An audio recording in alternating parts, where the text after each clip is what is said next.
I've brought my musical instruments as well, so I don't disturb everyone at the campsite. So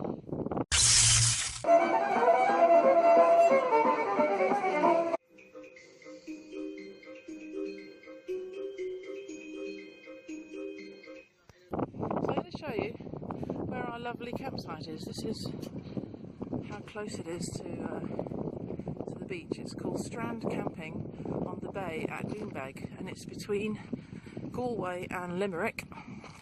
You go past Cliffs of Moher, which was absolutely heaving yesterday, so we didn't stop there. It is such a lovely campsite. In fact, I'm going to try and nominate them for the Best Small Campsite Award.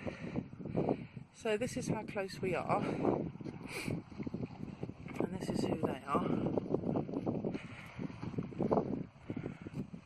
We were delighted to find it because it's like the school holiday suddenly kicked in yesterday and everywhere was heaving.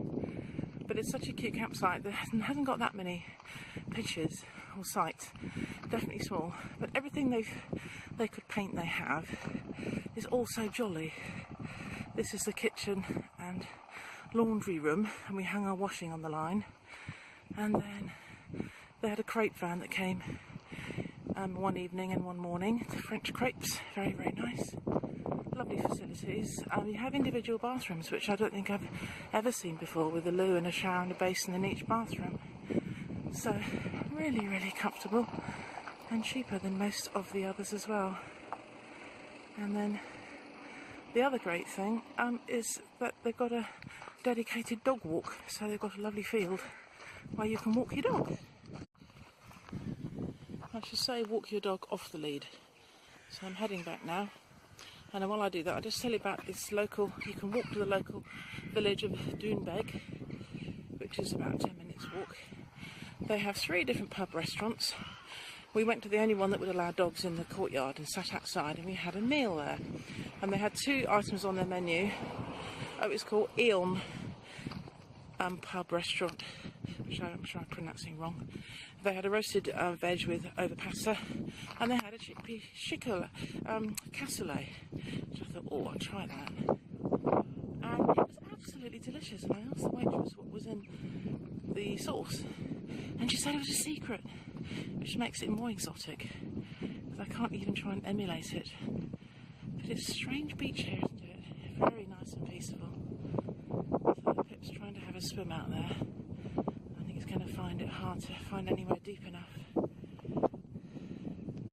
Right, my vegan offerings today, these were oatmeal carrot cakes, which I tried for a snack in the afternoon when you're just a little bit hungry. And they worked out fine. Grated carrots and oatmeal, so you can just blend up. Actually, I didn't bother, I just put oat flakes in. And I added nuts and seeds, so that's hazelnuts and peanuts. And I had some cranberries, which have gone in there too. And then regular flour, so like half a cup of everything, and then a cup of flour.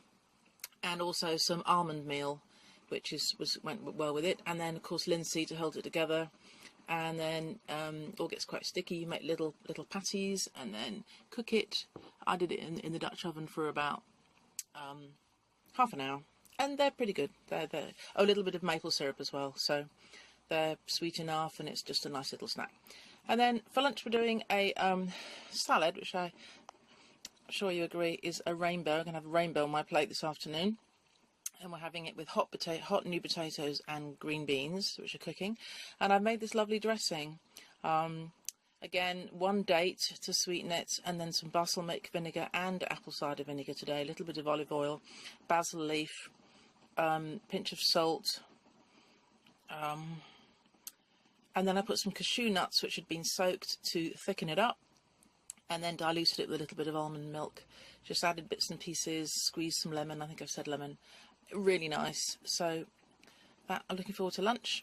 I've recently been reading about the forks over knives diet. It's not really a diet, it's a food plan, more lifestyle, which is plant-based but without oil. So I'm quite interested in thinking about following that.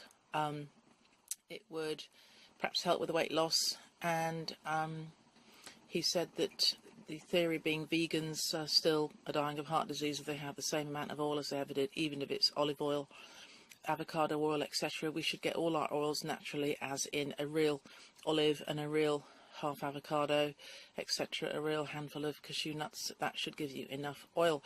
Of course, it's going to make it much harder to eat out if you have no added oil at all, but I might think about doing it at home and see how hard it is. I'm actually going on a vegan cruise with Dr. Michael Greger, who's the one that spearheads this whole plant-based movement, so hopefully I'll get a bit of a chance to talk to him about that. This is the end result, but I'm sure you'll agree it looks rather yummy.